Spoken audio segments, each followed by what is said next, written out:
To quote Kevin Durant in a 2018 interview, "The first person I studied was Billy Owens, who went to Syracuse. He was the first guy I watched film of and tried to emulate his game. And while Durant took that to the next level, Owens was one of the first guys in that mold. He came out of Carlisle High School as a player with 0 holes in his game, who could play all 5 positions and play them well. He had the size of a power forward and could operate in the post and rebound, but he could also hit a mid-range shot like a 2-guard, or if you wanted, he could man the point and facilitate your offense as good as any point guard, as he modeled his game after Magic Johnson. And perhaps most impressive was that at his size, he was adept at dribbling and passing with both his left and right hand. Yet after a stellar college career at Syracuse, he underwhelmed and never lived up to his lofty NBA expectations. But from the jump, he had a target on his back as the player who broke up Run TMC. Then by the end of his second season, he had undergone major knee surgeries on both knees, and the rest of his career would be a slow decline. And while there's definitely the criticisms on his work ethic, especially near the end of his career, Billy Owens gets a bad rap as a complete bust, as he was one of the most versatile players the league had ever seen and provided teams with that great versatility for nearly a decade. It just wasn't at the level it once looked like it would be at. And even if it wasn't, a guy that can be effective at every position in the NBA is very special. Let's jog your memory. A Pennsylvania native, Billy Owens attended Carlisle High School, where over the next 4 years he would dominate and become widely considered as the best prep player in Pennsylvania state history. As a freshman, Owens would win his first of 4 straight state championships. But according to Owens, he was initially scared to go inside and would learn from his coach that he can impact the game in other ways, specifically with great passes. And by his senior year, he was impacting the game in every way, as he was already a legend in Carlisle and had grown to a 6'9" do-everything type of player, with his inside-outside scoring ability and guard-like skills when facilitating the offense. And with a chance to make history and win a 4th straight state championship, Owens went off for 53 points against Pittsburgh Central Catholic, as he had now gone his entire high school career without losing a state playoff game, while seeing himself named a first-team Parade All-American and McDonald's All-American as a senior, even winning co-MVP along with Alonzo Mourning in the McDonald's All-American game. Prior to his senior season in the summer of 1987, Owens had his college choices narrowed down to Syracuse, North Carolina, and Villanova. And Jim Boeheim would recall going to see a 17-year-old Owens play a pickup game versus former college players, where Owens would completely dominate, as the then 6'7" forward finished with 63 points, and he did it in every way imaginable, leading to Boeheim calling the play of Owens a work of art. And his legend would be further built by co-director of the 5-star basketball camp, Howard Garfinkel, who would call him the player of the decade. But Owens' college choice was never really in question, as both his parents wanted him to wear the orange, and his brother Michael was already a halfback on their football team. So Owens was on the Syracuse campus for his 1989 freshman season, as a generational type talent who was already drawing comparisons to his favorite player in Lakers legend Magic Johnson. And he would also be joining forces with another player considered to be a can't-miss talent in junior forward Derrick Coleman. And these two weren't even the top orange scorers, as they had a phenomenal backcourt featuring junior shooting guard Stevie Thompson and senior point guard Sherman Douglas. But the freshman Owens would still be a day one starter. Although Owens easily could have been more of an offensive force, as a freshman he would defer more to the upperclassmen, as his 3.1 assists would be second on the team, and he would finish 4th on the team in scoring, as the only non-upperclassman starter. And he also finished second in rebounding and would shoot over 52% from the field. Syracuse would begin the year 13-0 and rank as high as number 2 before losing 4 of their next 5. They would go 11-2 to end the season, which included an overtime win over number 2 ranked Georgetown in the last game of the regular season in front of a record crowd. As overall, the Orange would finish at 25-6.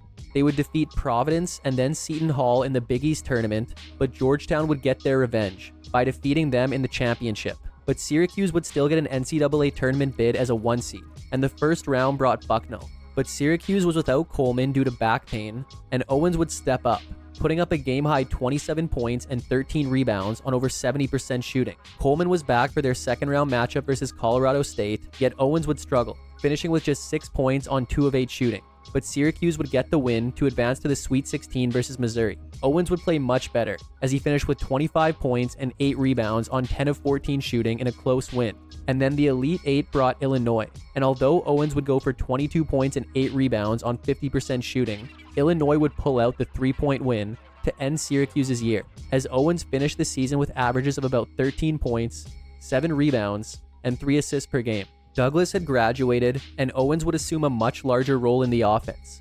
The sophomore forward would up his numbers across the board, as he was now the team's leading scorer and a top 5 scorer in the conference. Yet he would also finish as the team's second leading rebounder behind Coleman. And with the departure of Douglas, Owens had more opportunity to facilitate the offense, as his 4.6 assists per game would be a career high and the second highest mark on the team. And to top it off, his 2.2 steals per game would also be tops on the team and top 5 in the conference, as Owens was really showing that he could do it all and was recognized for it, as he was voted first team All Big East. Syracuse would begin the year ranked number 1 and would hold on to that ranking for over a month as they started 10-0. But after a loss to unranked Villanova, they would fall to number 6, and then over the rest of the season they would go 12-4, which included another loss to Villanova, as they would finish the regular season at 22-5. In the conference tournament, they would first defeat Pittsburgh before getting some revenge on Villanova by defeating them in the semifinals. Yet they would again come up short in the finals, this time versus UConn. But once again, they would enter the NCAA tournament, this time as a 2 seed. Owens would start by putting up 15 points, 10 rebounds, and 4 steals in an easy win versus Coppin State to advance to the second round versus Virginia. Owens finished this game with 16 points and 8 rebounds, yet would shoot below 39%, but Syracuse was able to pull out a 2-point win to advance to a Sweet 16 matchup with Minnesota. And although Owens would finish with a team-high 18 points to go along with 9 rebounds, it wouldn't be enough, as Syracuse was outscored by 11 in the second half and would fall to the Gophers, with Owens' sophomore season seeing him average about 18 points, 8.5 rebounds, and 4.5 assists per game. Coleman and Thompson were gone come the 1991 season, so this was Owens' chance to be the unquestioned star of the team, and he would deliver. Owens would dominate in 1991, as he would put up career highs in scoring, rebounding, and steals, and would lead the team and finish top 5 in the conference in all 3 categories, while shooting over 51% from the field, and also shooting nearly 40% from deep, on nearly 2 attempts per game. As not only was he again named first team All Big East, he was also voted Big East Player of the Year, and would be a consensus first team All-American. Owens would become the first player under Jim Boeheim to average over 20 points per game, and in doing so would have 8 games with at least 30, and 10 games with at least 15 rebounds. Owens, along with forwards Dave Johnson and LeRon Ellis, were responsible for most of the team's success, due to Syracuse possessing an inexperienced backcourt, but they would begin the year at 13-0. However, once again, their first loss would come against unranked Villanova, but they would go 13-3 after this to finish the regular season at 26-4. However, their postseason would be a massive disappointment. The Big East tournament quarterfinals would bring Villanova. Yet again, Syracuse would fall to the Wildcats, even though Owens pulled down 22 rebounds. But regardless of the early exit, they would still get a tournament berth. However, this would end in upset as well, as they would lose to 15th ranked Richmond in the first round, in one of the biggest upsets in tournament history. Owens would still finish with a game-high 22 points and 7 rebounds, but it just wasn't quite enough, as Richmond won by 4, with Owens' junior season seeing him average about 23.5 points, 11.5 rebounds, and 2.5 steals per game. So even though Owens had some disappointing postseason runs during his time at Syracuse, he more than proved himself individually, as he was considered one of the most complete prospects of recent memory, and would decide to forego his senior season and declare for the 1991 NBA draft. The 91 draft has become more known for its top players not quite living up to their high expectations for one reason or another. But at the time, Owens was considered one of the best players available and would come off the board early. With the 3rd pick in the 1991 NBA draft, the Sacramento Kings select Billy Owens from Syracuse University. Owens was drafted by the Sacramento Kings. It was a bit of an interesting pick, as Owens was a forward, and the Kings' main strength was the forward position, with Wayman Tisdale and Lionel Simmons. But the versatility that Owens offered could allow him to play at the Kings' real position of need, which was shooting guard. But instead, right when the season started, Sacramento would trade Owens for an actual shooting guard. Owens and the Kings still hadn't come to terms on a contract, as Owens didn't really want to play for Sacramento, due to their poor record and lack of popularity. So on November 1st, Owens would be the main piece in a package sent to the Golden State Warriors for star guard Mitch Richmond. After being heavily out-rebounded all year, and specifically by the Lakers in last year's playoffs, Warriors coach Don Nelson wanted more size to compete on the glass, but he also wanted to be able to run his fast-paced run-and-gun offense. So Owens seemed like the perfect solution. But in doing so, Nelson was breaking up the popular Run TMC trio of Tim Hardaway, Mitch Richmond, and Chris Mullin. So even though Owens had no control over it, he was unfairly looked at as the player who broke up Run TMC. And now he had even higher expectations to produce, and a big contract to live up to, as almost immediately, he was inked to a 7-year deal worth about $20 million. The Warriors featured their now star duo of Hardaway and Mullin, while having high-scoring guard Sarunas Marciulionis come off the bench. And although Owens wasn't putting up Richmond-level production, he looked pretty good. The rookie forward would finish as the team's 4th leading scorer and top rebounder, while also finishing top 3 among rookies in both categories. Owens would hit double figures in 60 games, including going for 30 points on 11 of 15 shooting in a February 2nd win versus New York. And he would also record 27 double-doubles. And Owens was definitely showing his versatility, as while he was one of their best rebounders and post players, it wasn't unusual to see him handle the ball in the half court or go coast to coast off a rebound, as he would even see himself finish top 3 in Rookie of the Year voting.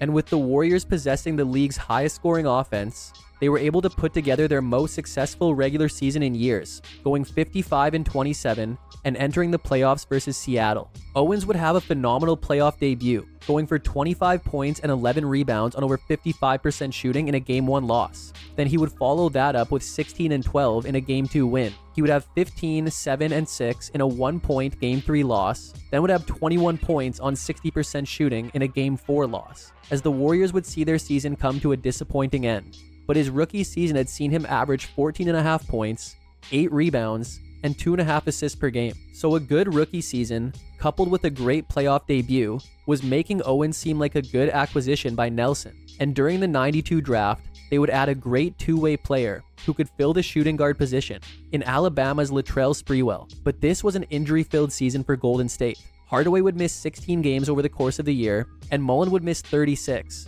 while Marciulionis would only manage 30 games in total. But Owens looked to be building on his great rookie season. In his first 17 games, his numbers were up from last year, and he was shooting over 54% from the field. But on December 9th, he would go down. It was announced that Owens had suffered a left knee injury in the second half of a game against Orlando, which was eventually diagnosed as a torn medial meniscus, and he would miss the next month. He would return on January 12th versus Atlanta, but would re-injure his knee, which would require surgery to remove torn cartilage. And this surgery would keep him out until early March, before he would come back for 19 games to end the year. And although he played well, his production had taken a hit, and so had the Warriors, as all their injuries led to them finishing at 34-48 and missing the playoffs, as Owens' shortened season had seen him average about 16.5 points, 7 rebounds, and 4 assists per game.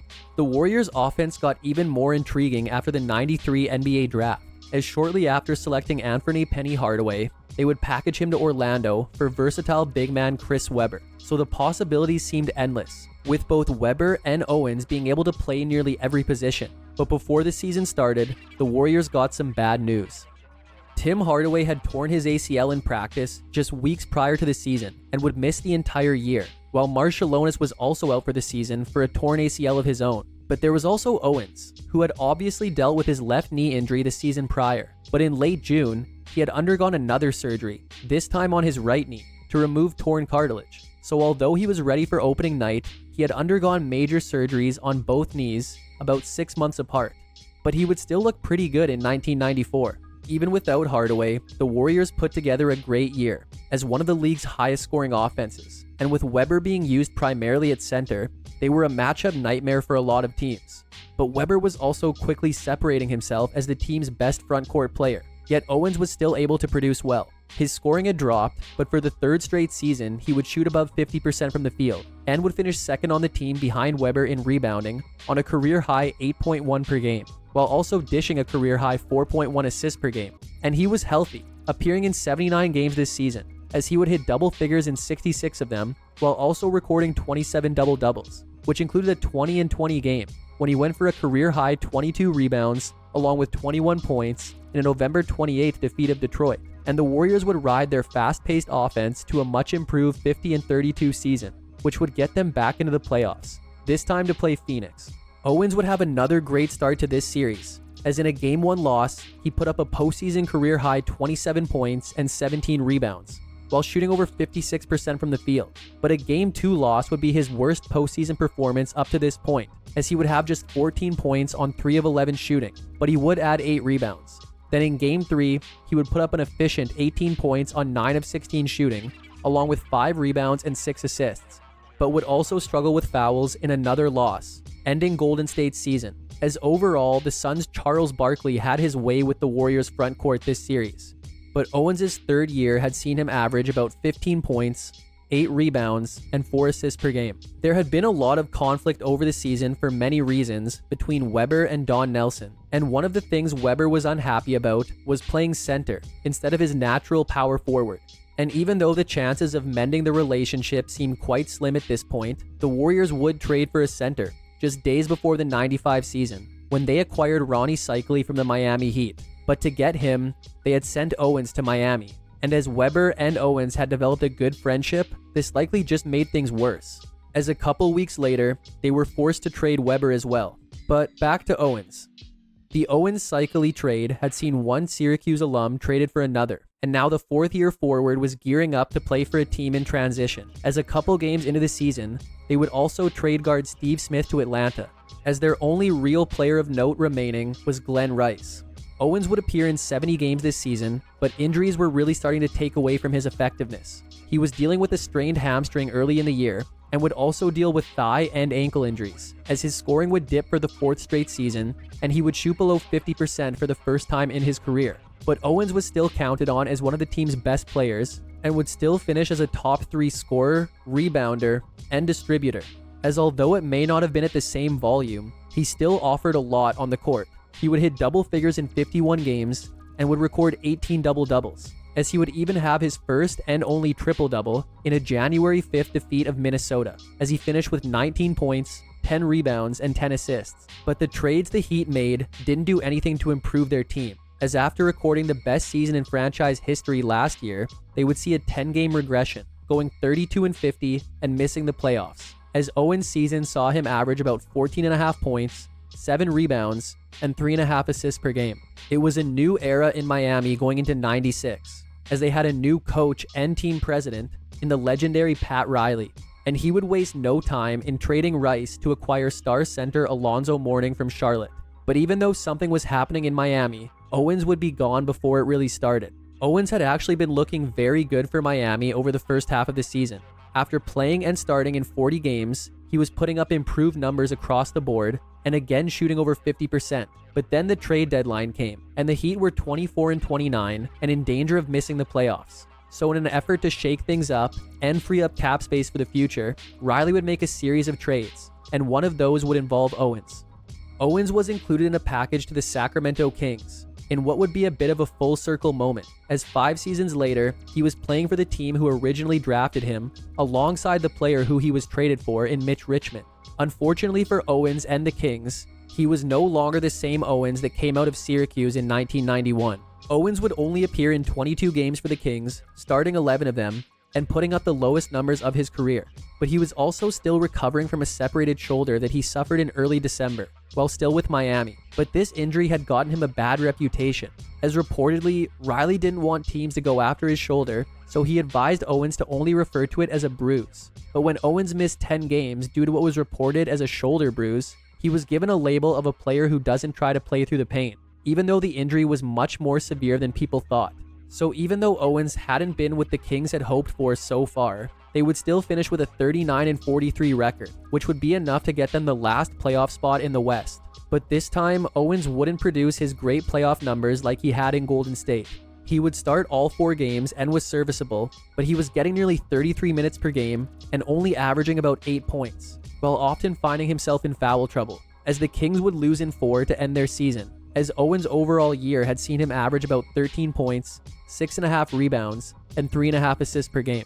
Owens was again hurting to begin the 97 season, missing the first 2 games as he recovered from a groin injury. Overall, he would appear in 66 games and would start 56 of them, mostly at small forward. The Kings were deep at the forward position, but Owens was more suited for the 3 than Corliss Williamson, and Williamson had to help fill in for the injured Brian Grant. And with Lionel Simmons' career winding down due to chronic injuries, Owens was a much-needed addition. He would be solid in his first full season with Sacramento, but he had lost a step due to all his injuries over the years, as every season of his career so far had seen a scoring decrease, but he would still hit double figures in 38 games and record 9 double-doubles, which included a 31-point, 17-rebound, 9-assist explosion in a March 1st defeat of Milwaukee. And after finishing with 5 less wins than last year, the Kings weren't able to squeak into the postseason, as Owens finished the year averaging about 11 points, 6 rebounds, and 3 assists per game.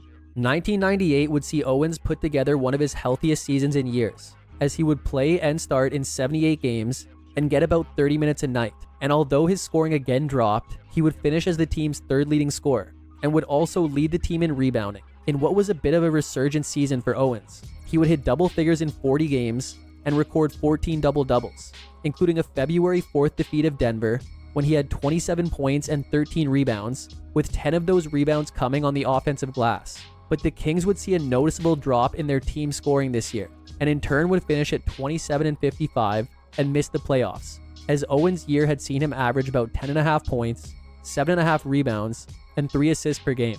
Owens' rookie contract was up, and he was a free agent for the first time in his career, and he would decide to sign with Seattle for the lockout-shortened season, but he wouldn't even manage half of the 50 games. Even though expectations were high for Owens in Paul Westphal's offense, he came into training camp out of shape and would never find his place with the team, as he struggled with his stamina and had also broken his pinky early in the season. And as Owens would say, he spent the offseason eating and lifting weights, so while he gained mass on top, his lower body didn't do well handling the extra weight, and he would often miss time with swelling in his surgically repaired knees, as the man expected to be Seattle's Swiss Army knife would only appear in 21 games and put up career-low numbers up to that point, for a disappointing Sonics team who finished at 25-25 and missed the playoffs, as Owens' season had seen him average about 8 points, 4 rebounds, and 2 assists per game. Owens was on the move over the offseason, as he would be traded to Orlando in late July, then to Philly in mid-August. Once again, Owens was acquired for his versatility, but that was no longer the player Billy Owens was, as constant injuries and a suggested poor work ethic had turned him into a shell of his former self. So he would appear in 46 games for the Sixers, mostly in a bench role, putting up modest numbers. Then around the trade deadline, he was included in the deal that sent Larry Hughes to Golden State, as Owens was making a return to the Warriors, but it would be uneventful, as he would appear in 16 games for the team and only shoot 38% from the field, as the Warriors finished the year at 19-63, and Owens' overall season would see him average about 6 points, 5 rebounds, and 1.5 assists per game. Owens would get passed around again this offseason, first being traded to Milwaukee in late June, then getting sent to Detroit in late August. But at this point, a 31-year-old Owens couldn't move like he used to and struggled to stay in shape due to all his injuries. But he would still get some play with the Pistons, appearing in 45 games and starting 14 of them, even recording a double-double in a November 19th loss to Charlotte. But overall, the Pistons were in their first season since losing Grant Hill, as it would be more of a transition year, and they would finish at just 32-50 and miss the playoffs, as Owens averaged about 4.5 points, 4.5 rebounds, and an assist per game. And this would mark the final stop of Owens' career. Coming out of high school, there was nothing Billy Owens couldn't do. He had the skills and the size to play all 5 positions and play them well. And during his time at Syracuse, he looked like that player. He was utilized everywhere on the court, and you could often see the influence of Magic Johnson in his game. But then he could step out and hit the 20-footer, or go down low and get you a bucket. He took a backseat to the established core when he arrived at Syracuse, but by his junior season, he put it all together. He already had a target on his back by the first game of his rookie season, as not only did he refuse to play for the team that drafted him, but he would then become the player best known for breaking up Run TMC. And although he would play well in Golden State, it was hard for fans to get past that. But his early knee surgeries would only be the beginning of a career filled with injuries, which would cause him to lose a step quite early, and then after leaving Golden State, he would decline every year of his career. But even in his later years, Billy Owens was never a bad player. He just had such high expectations that he didn't really get close to reaching. But if you remove the headlines and the outside noise, And just look at Billy Owens, the basketball player. He was a unicorn during his era, and even in the modern day, would be one of the most versatile and desired players in the league. But that's it for today's episode on Billy Owens. Hope you enjoyed it, and make sure to subscribe for more videos like this one. If you liked it, check out this one on one of his Syracuse teammates, or this one on the player he was traded for as a rookie. Thanks for watching, and see you next time.